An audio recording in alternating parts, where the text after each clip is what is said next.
Hello students, the lecture of today what we have is about leadership, the concept of leadership, importance of leadership at our workplace. So what is leadership? It is a process of social influence in which one person can enlist their aids and support to others in the accomplishment of a common task.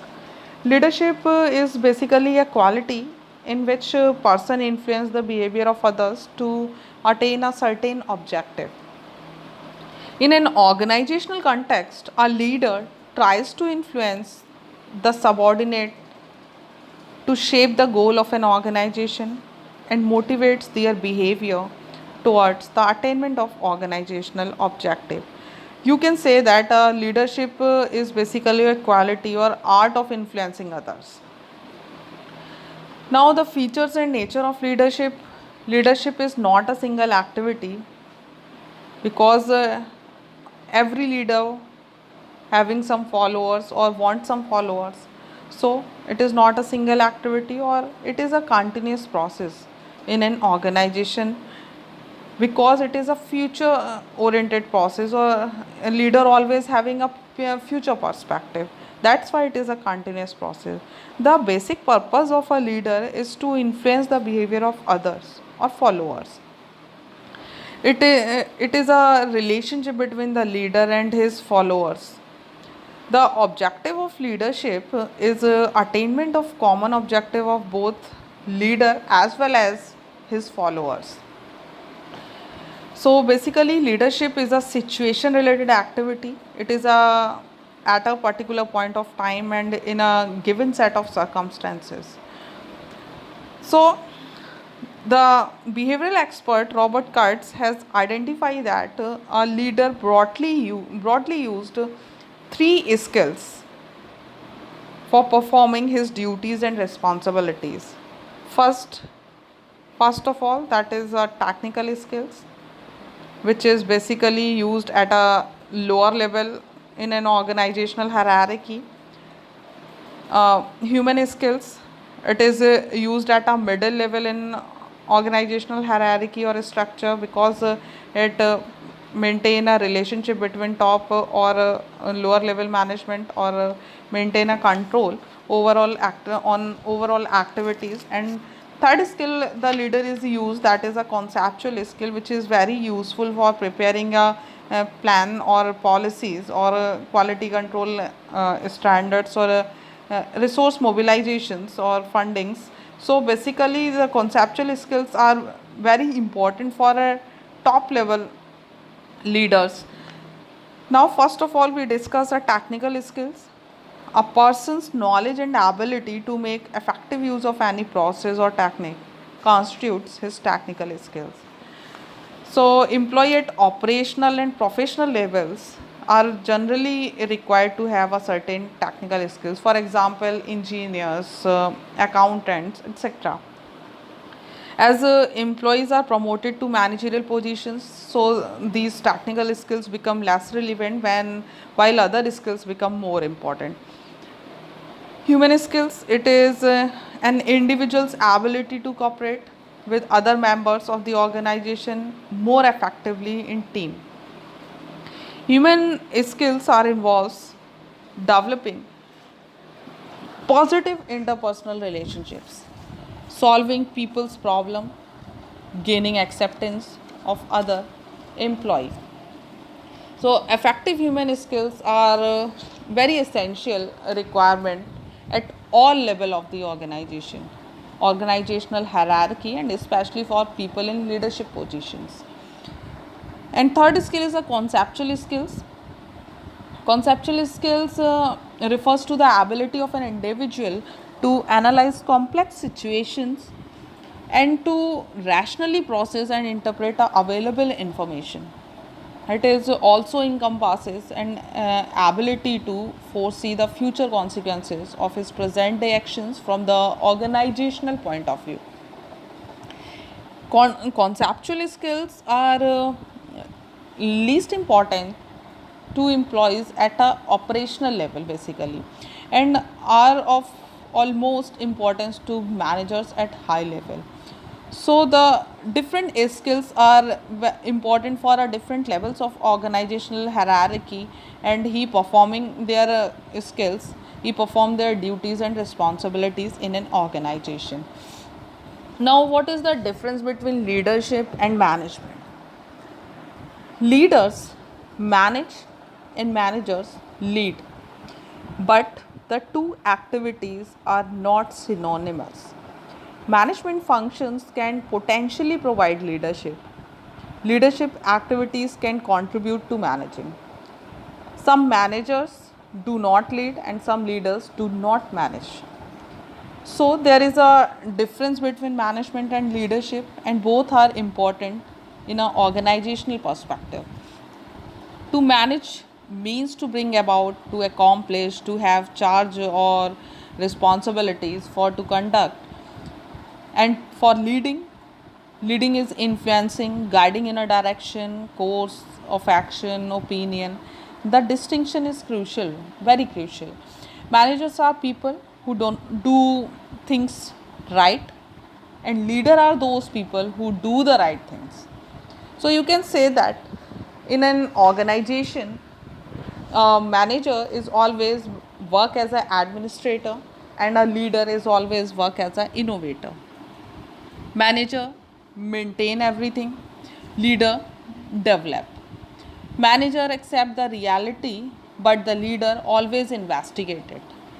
Manager always focuses on system and structure of organization, but the leader is always focuses on his followers. A manager always relies on control, but the leader always inspires trust among their followers or among their group members. A manager always have a short range view because it is always based on a certain objective or task, but the leader has a long range perspective. The manager has his eyes always on the bottom line, but the leader on the horizon. Manager is the classic good soldier, but the leader is her own person. Managers always accept the status quo, but the leader always challenges it. So the manager basically in an organization perform a general function of management like planning, organizing, staffing and controlling. But a leader always work for his followers. He always influence their followers, motivating them, inspiring them and mentoring them, or always communicating and solving a problem of their followers for their performance, or improve their performance and efficiency for performing well, for achieving a common task. So now, a role of leader in an organization.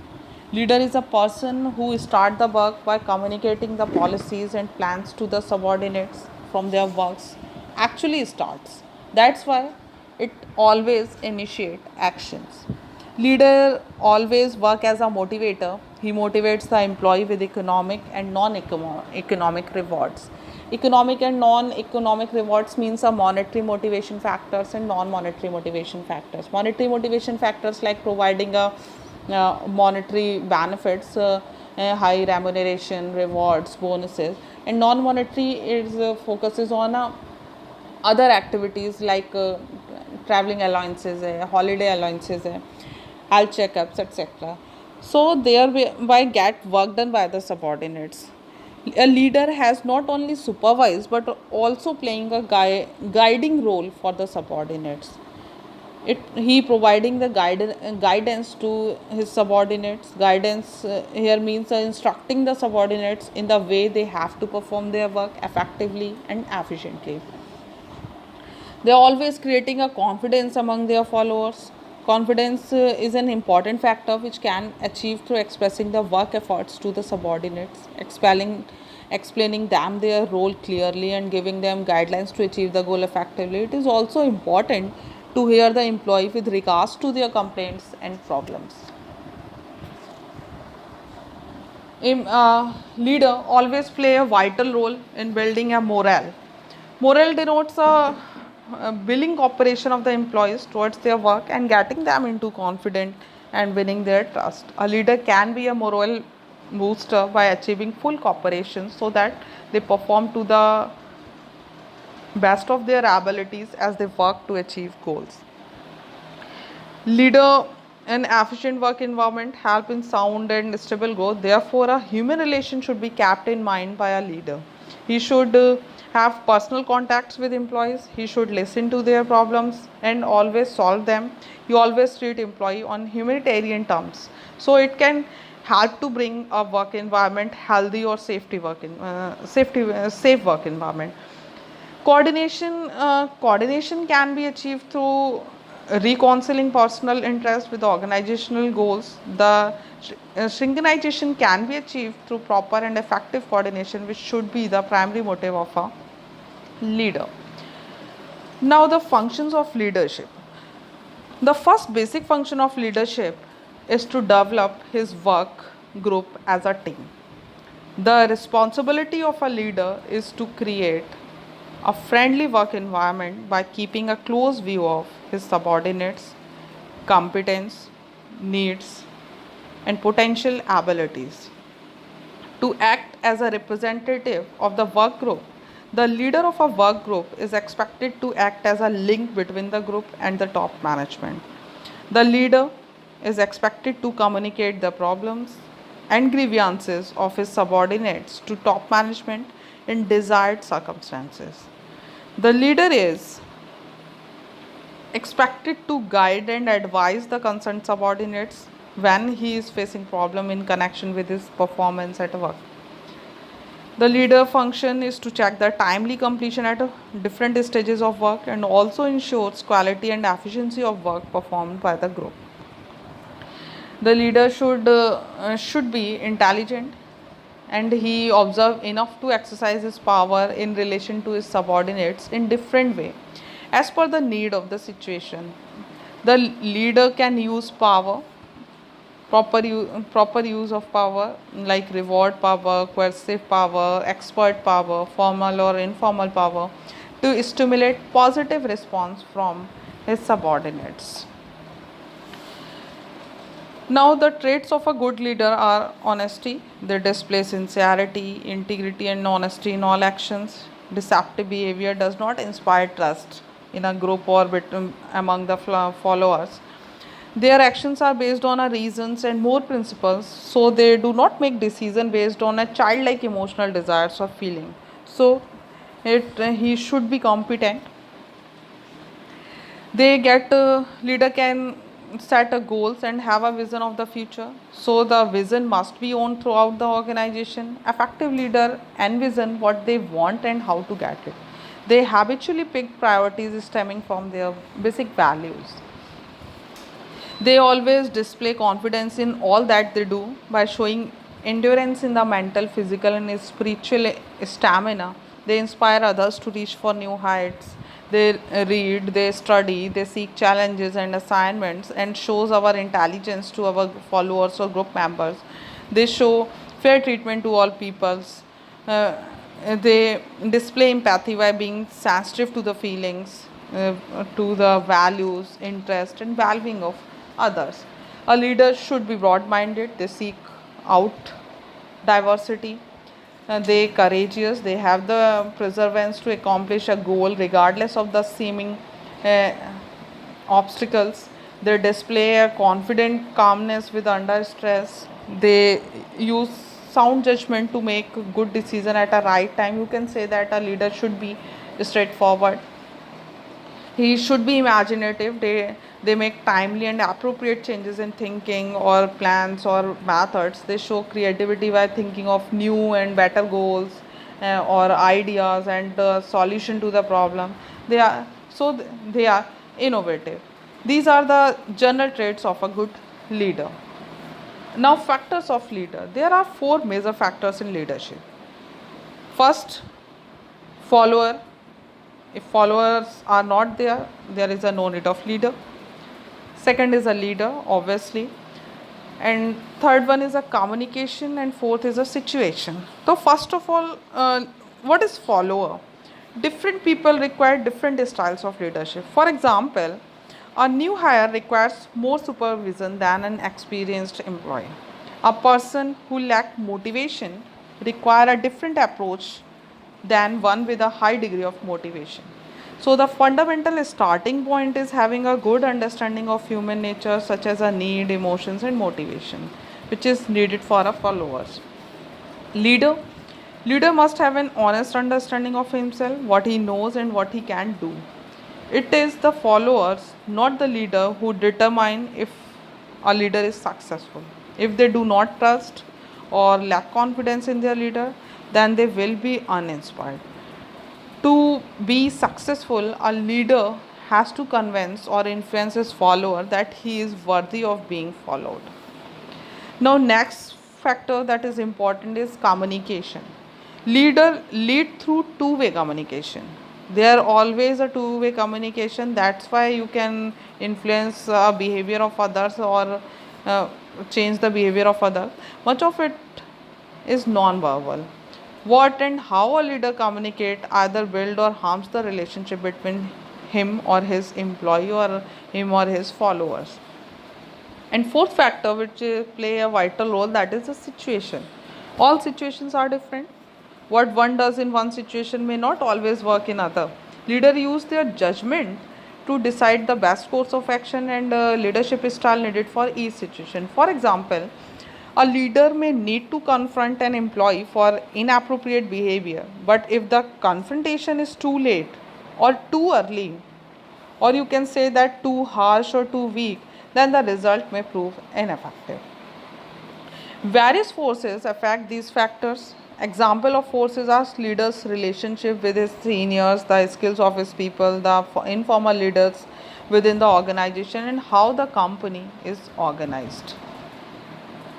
Now, next is the types of. There are so many types of leadership. There seems to be a no standards academic way of distinguish between types and leadership style.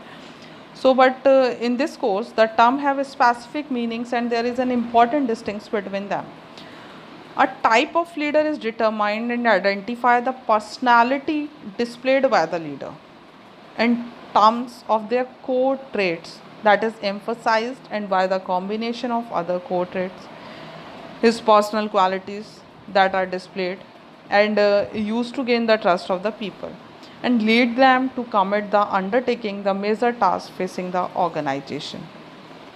And leadership style, it is defined and identify the competencies. So the type is defined by the personal characteristics, you can say that, or personal traits, and the leadership style is defined by the competencies and skill that the leader applies to guide or facilitate or to support the people of the organization in their efforts to accomplish the task.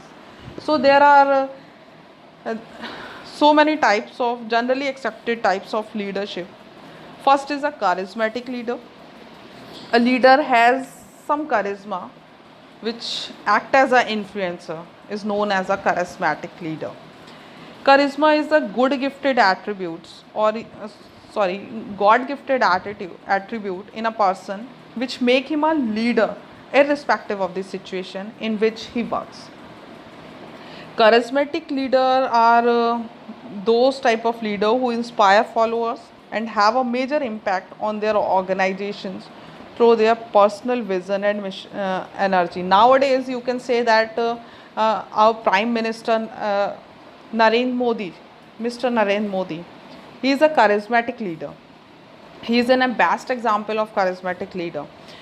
Charismatic leader has extremely high level of self-confidence, dominance, and strong conviction in the normal righteousness of his her beliefs, or at least the ability to convince the followers that he or she possesses such confidence or convictions. You also take an example of Mahatma Gandhi. He is also a charismatic leader. Swami Vivekanand, he is also a charismatic leader. So the general characteristic of charismatic leaders, they always followers accept the leader unquestionably. Followers obey the leader willingly. Followers' beliefs are similar to the leader's beliefs. Follower trust the correctness of the leader's belief. Max Weber, a sociologist, was the first scholar to discuss a charismatic leader. He defined charisma for in a Greek. The meaning of charisma in a Greek is a gift, as a certain quality of an individual personality by virtue of which he or she is set apart from ordinary people and treated as an endowed with supernatural, superhuman, or at least specifically exceptional power of qualities. So this type of leader who are god gifted or who having a such type of supernatural or superhuman beliefs is known as a charismatic leader. His vision and articulation, his vision expressed an idealized goal that proposes future better than the status quo and is able to clarify the importance of the vision, willing to take on high personal risk, incur high cost, engage in self-sacrifice to achieve the vision, perspective of other abilities and responses to their needs and feelings. These are the some characteristics of a charismatic leader. Now next type is a autocratic leader. Leader who adopt this type of style retain all the authorities and decision making power. They do not consider employees' suggestions, they do not consider employees' opinions or views. They believe that they are more competent and intelligent than their subordinates or their followers. So the characteristic of autocratic leader is they do not trust their followers. They always set a reward and punishment type some structures, always rely on threats and punishment to influence staff. The communication flow in this type of leadership is always a one way. You can take an example of Hitler. He is the type of autocratic leader. He always believes that he is more competent than others and he is more intelligent than others. But there are some advantage also of this type of leaders. They always the advantage of autocratic leaders are they provide a strong motivation and reward to the workers. They take a quick decision as they are made by only one person. They are the less competent subordinates also have a scope to work in the organization under this style as they do not negligible planning or organizing and decision making. But there are some limitations also. This type of leadership people in the organization dislike, especially when it is strict and the motivation style is so negative. Employee lack motivation as frustration, low morale and conflict developed in the organization affect the organizational efficiency. So there is more dependence and less individuality in the organization. As such, future leader in the organization do not develop. So this type of leadership is known as an autocratic leader. Now next is a participative leader. Participative leader, you can say that a participation basically defined as a mental and emotional involvement of a person in a group situation which encourages him to contribute to group goal and to share responsibilities in them. So the participative leader encourage employee to participate in decision making.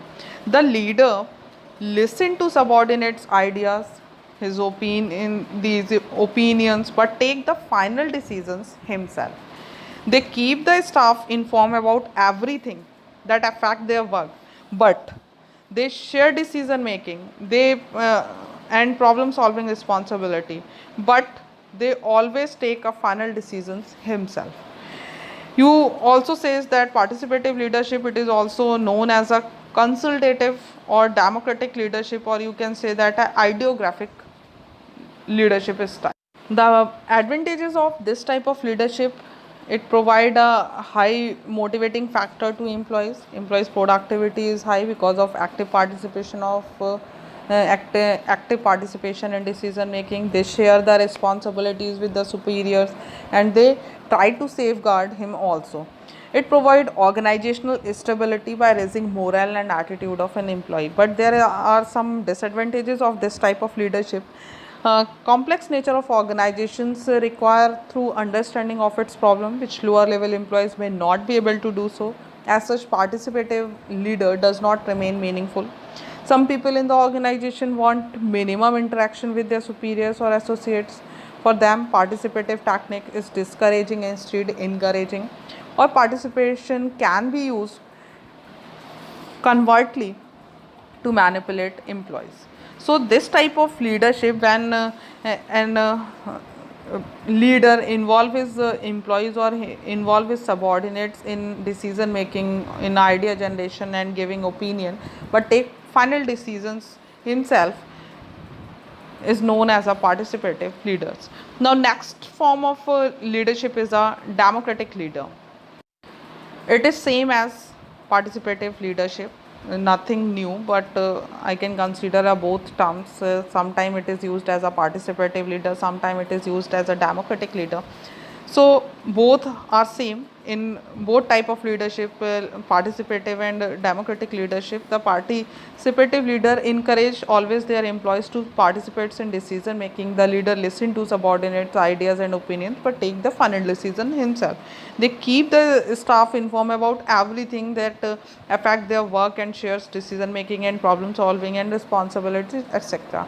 So you can say that the participative leadership and democratic leaderships both are same. Now next is a transactional leader. Who is transactional leader? You can see in politics, a leader announces benefits in their agenda in exchange for the vote of the citizen. In business, a leader announces reward in term for productivity, return for productivity. These relations are all about requirement, conditions and reward. Leader who shows this kind of relationship, or you can say that a give and take relationship, are called as a transactional leaders. In life, at one point of time, things happen without expectations from the other side. For example, a mother dedicated service to her kids. A mother does not expect anything from the child, and the service she provides is raising the child is unconditional, dedicated, committed. Mother play a major role in shaping the kid's life. So this type of relationship, where is no give and take relationship, is known as a transformational leadership. Leadership do exist in this world with these behavior. Transformational leader work towards a common goal with followers, put followers in front and develop them, take followers to next level, inspire followers to transcend their own self-interest in achieving superior results. So you can say that transactional leader are aware of the link between the efforts and reward. In a transformational leaders arouse emotions in their followers which motivate them to act beyond the framework of what may be described as exchange relations.